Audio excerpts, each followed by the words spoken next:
Aleluya, aleluya, aleluya, aleluya, aleluya, aleluya, aleluya, aleluya, aleluya, aleluya, aleluya, aleluya, aleluya. Señor sea con vos. Proclamación del Evangelio de Jesucristo según San Lucas.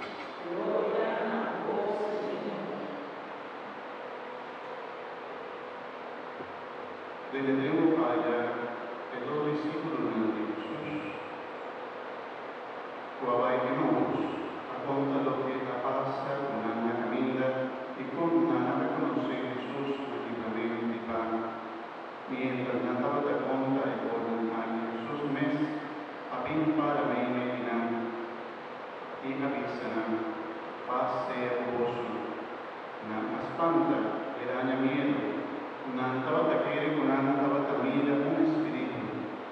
Pero Jesús avisando, y con vos está intranquilo, y con talanta toda del vuestro corazón, mira mi posna y mi piana, a mi mes. Nishi kumi y mira, pasombra, un espíritu no mi carne ni hueso, manera vos da mira a mi fin.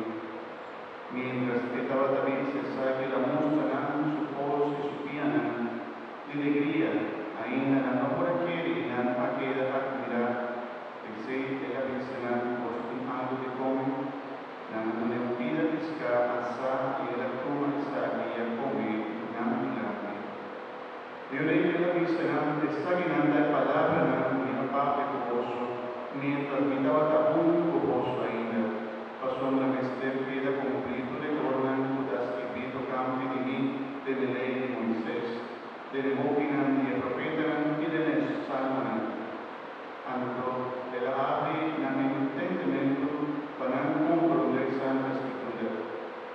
Después de la misa, así na vida para escribir, Cristo me esté a sufrir y me esté resucitado de modo, viva de 3 días, y den su nombre